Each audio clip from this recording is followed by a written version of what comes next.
Hey, what's happening, y'all? Christopher Griffith.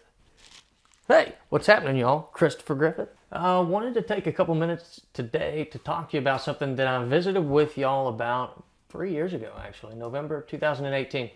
And in a video on our page, Debt Does Deals. Christopher Griffith, Debt Does Deals. Today's video is specifically for those of you out there who are still renting your homes. I want to explain to you and walk you through just a few points real quick that illustrate the finances and the numbers behind your decision. So I post this video where I tell everybody, hey, I want to talk to you specifically about what the numbers say regarding your choice in buying versus rent and where we're at currently, where you may be at currently, and what that may look like played out over 2 or 3 years, right? And so along with that video, I posted a few captures of some data projections by a company called MBS Highway.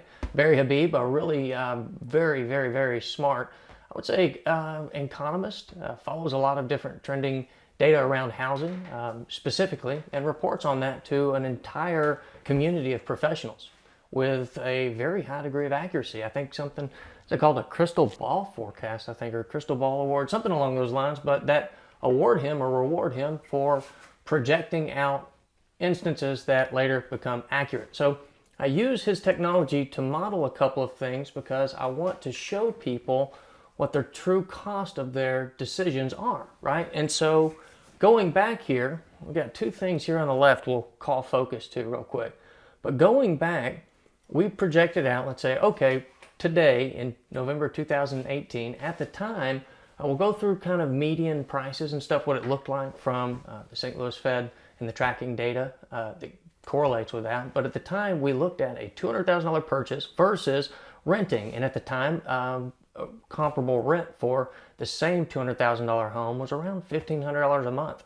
So projected out then, we showed the difference on some major points, right? Your total monthly payment, and we gave some estimations around interest rates and cost for rentals, and we were really conservative on everything because the truth is you don't need to beef up these numbers at all, and you shouldn't, to show what it may look like. But we're going to look at what we projected and then what occurred to see what the truth was, right? Is it right to project growth on certain things, and how can you? So looking at the payment differential here, you can see a monthly payment of $1,569, and that only increases by taxes and insurance as those escrow amounts, right, or monthly maintenance repairs kind of go up, and cost increases as well. And so it projected over that, and we projected this over a 5-year period to show that the cash flow difference alone was about $2,600 bucks in cash flow difference, but the difference in appreciation gain, which is the amount the property would be likely appreciating, and amortization gain, which is the amount you're paying your principal down,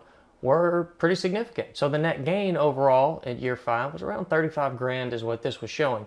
And so the appreciation gain, keep in mind, that was off of a 3.51% annual appreciation amount, right? And so through 5 years, we took it to a value of $237,631 for this example, which was ultimately probably pretty conservative. We'll look at that here in just a second. But the amortization gain, you can see just to the right of that year 2, we took it and we showed that amortization gained after 5 years on principal pay down based off of these variables here, that's where we would be on remaining principal balance, right? And we negated any tax benefit, and we deducted a 6% cost to sell, assuming the highest possible variable there as well. And what we overall could show was very quickly, even at year 2, there was a net gain to purchasing a home. You walk that out 10 years, and at this projection, keep in mind on all of these assumptions, right, on growth assumptions, 10 years it was estimated to be about 100 grand worth of a net gain difference. Within that's, again, with a conservative estimate on growth. So to the right of that, we have additional things that we posted in November 2018, where we talked about the cost of waiting versus, waiting on not purchasing today until a year later, or 2 years later, or 3 years, and what is the actual tangible cost of waiting, right? And so we prepped up a little bit there to show some assumptions at a $200,000 purchase price with a 5% down fixed loan. Keep in mind, all these things historical were padded to be conservative from where they were in the market, which is what we'll do again here today. They're not necessarily designed to show or make you feel like our stuff's competitive. That's not the point. This isn't about what we can do for you as a mortgage company. This is about what your choices can do for you as a homeowner, and the lack of a choice, what that can do. And so we proposed out that you would see the growth there. The $200,000 property value would increase to 212, to 216, and to 222.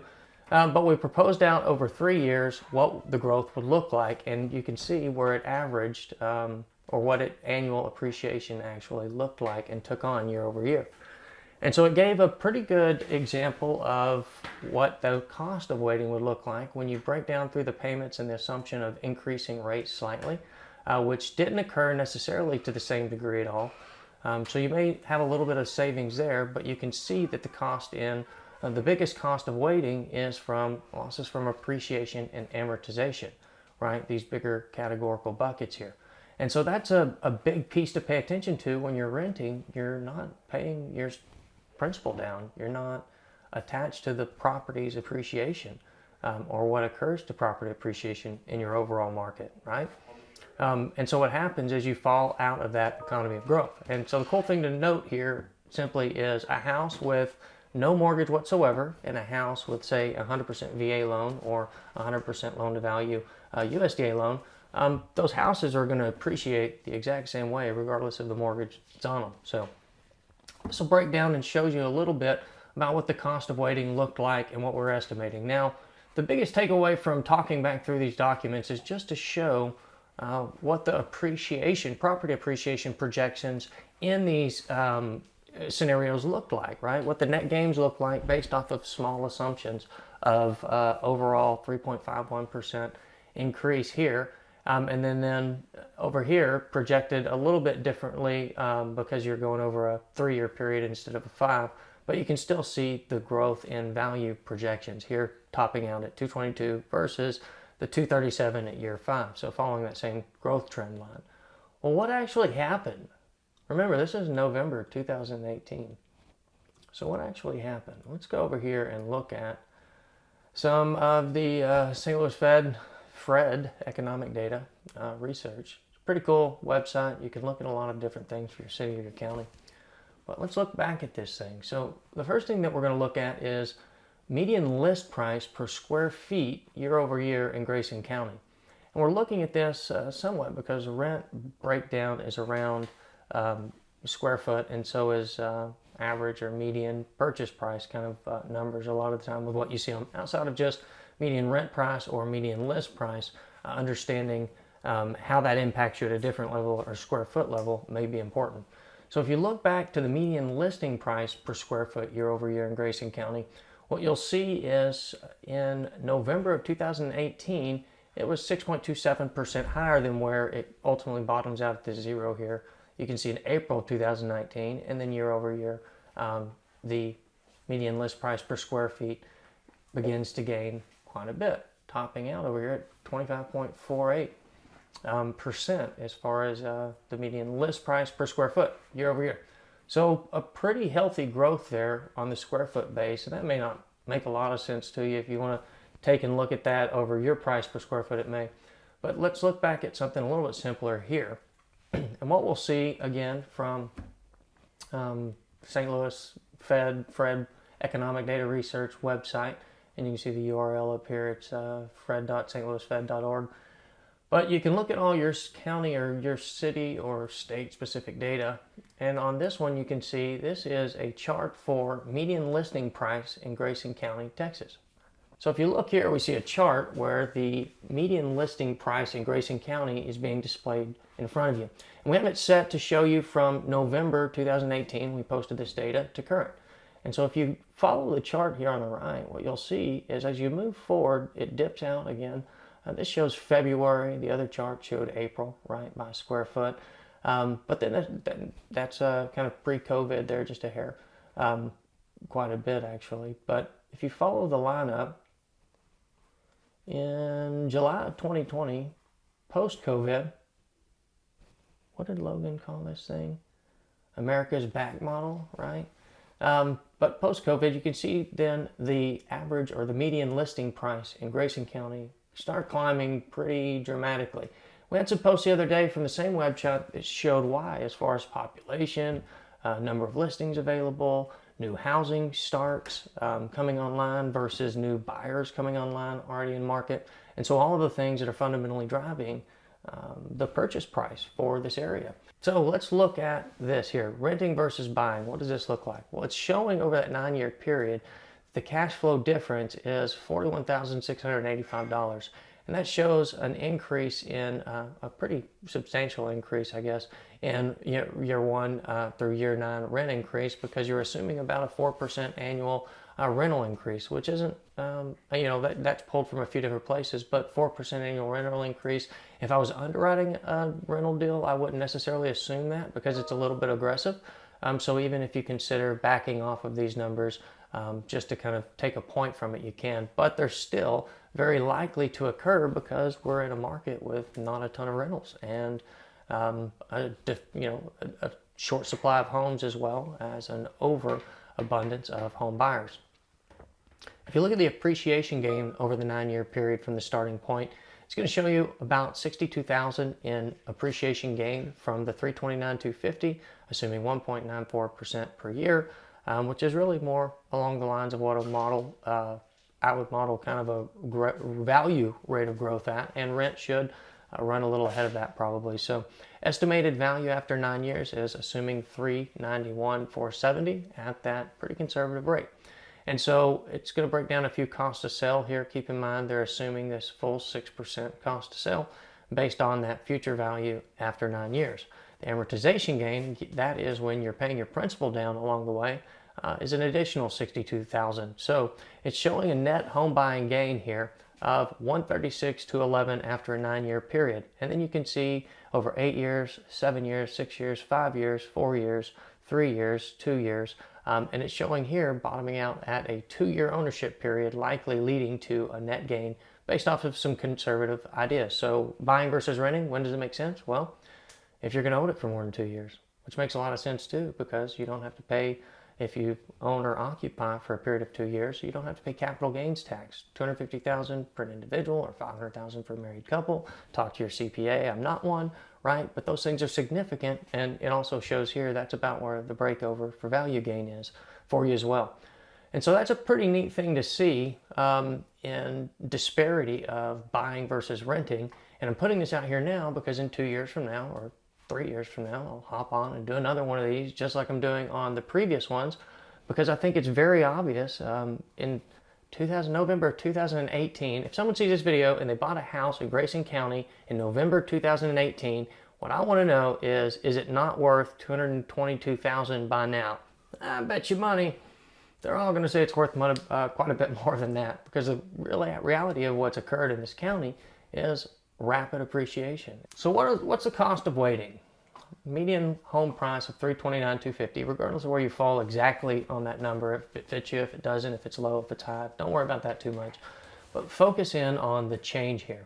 So the cost of waiting this is showing from purchasing today. If you don't purchase and you wait 6 months, what it's saying is the property appreciation over the next 6 months here, they're estimating around 3.32%. So that's saying the property valuation of about $340 after 6 months, which for the county right now, I think is probably conservative. And you can see all the way out to 3 years where it takes it to $363,407. So that will be our marker for a median purchase price of $329,250 today. What is it, October 25th? Almost November. In 3 years from now, what will the median purchase price be? Will it be higher or lower than $363,407? Ask yourself that. Seriously, think about that for a second. Well, based off of what you've seen and what's been historically occurring here, and all of the changes you see going on around you. And if you're not in this market and you're listening to this video, watch the things that are going around you too. We have new high schools being built, entire new infrastructures of roads, city revitalization, investment, investment in corporation growth and job growth, right? There are a lot of different things, your city master plans, places where you can see the economic data that shows you what your city or your MSA, right, your metropolitan statistical area, it's like an economic center, right? My economy here in Sherman-Denison MSA is different than the economy in the DFW MSA, right? So it's a little bit different pricing. But if you look around, you can quickly learn, and from what you see physically and the data that you see online, you can see what's happening in your area. Is it growing? Is it stagnant? Is it declining? What's causing that to happen? So ask some logical questions, or ask them here if you have questions too on what some of those drivers are, and we can point you to a couple different books even that may help with that. But cost of waiting in this scenario, it's going to show a waiting period of 3 years, and it's going to show a likely change to interest rate over that same time. So keep in mind, the last time we did this in 2020 over here, right, this one here, we showed a cost of waiting estimate on interest rate climbing the entire time too, to be conservative there. I think, well, maybe that's a little aggressive, who knows. It definitely didn't occur that way, right? So was the cost of waiting as significant? Well, the cost of waiting on payment here isn't necessarily, you can see the difference it makes to cash flow, but that's not the only important thing, right? It's the cost of waiting because of appreciation loss. It's the cost of waiting because of amortization pay down loss, right? It's some of those other things outside of just cash flow necessarily that you're losing by waiting. And so over here you can see we're going to project out again some rate models climbing to be conservative there in case they do. Some terms around all of that you can look through. But the main point of all of this again is to illustrate the difference in appreciation loss. So based off of these changes here, what does that look like in overall appreciation loss? So this was new data from what he had on his, or what Barry and MBS had from their report before these charts. But it'll show you here property value, kind of a curve on a chart, and then payments over time, estimating they go up because of interest rates change there too. So even if you only consider the appreciation of the property for the video 3 years from now, we'll see it. I think interest rates in 3 years from now, who knows? They could go either way. Looking at the cost of waiting on a new loan, waiting to buy, waiting year one, we're going to go through the loss of waiting in total amortization loss, right? Waiting 6 months, amortization loss, or appreciation loss. And you can see that waiting 1 year, 2 years, total cost 13 for 1 year, 25 for 2, 38, or excuse me, 6 months, 1 year, 38 for 2 years, and then waiting 3 years is an estimation of about $52,800 in appreciation and amortization gain to you that you'll lose by waiting to buy over that time.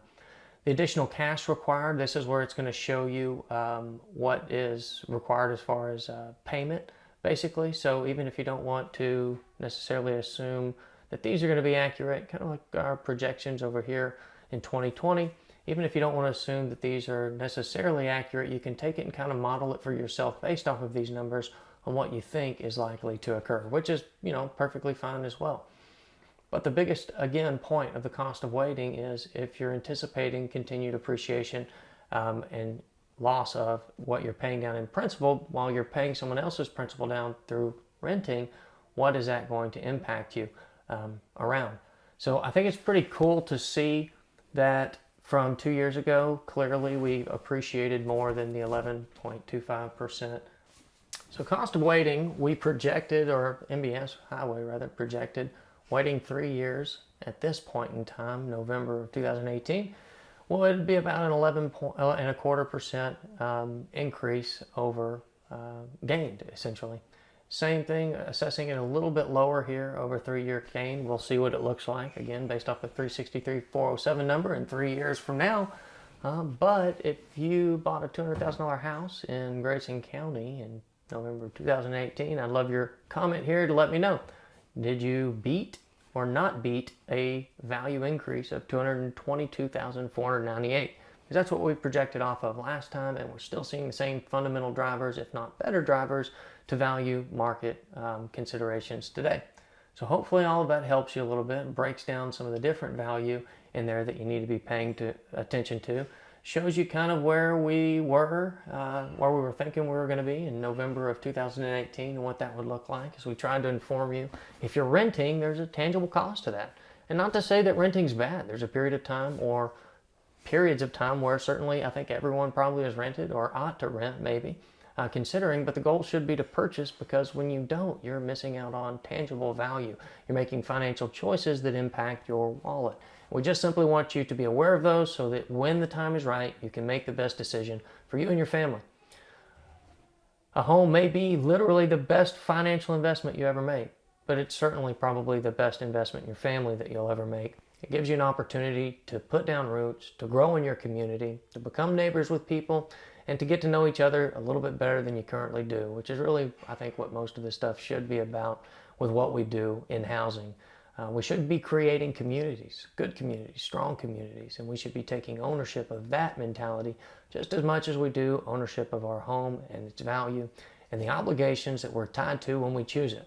Remember, mortgages aren't the only obligations that you're tied to with a house. Taxes, insurance, maintenance go on forever, and they always increase. Blessings, y'all.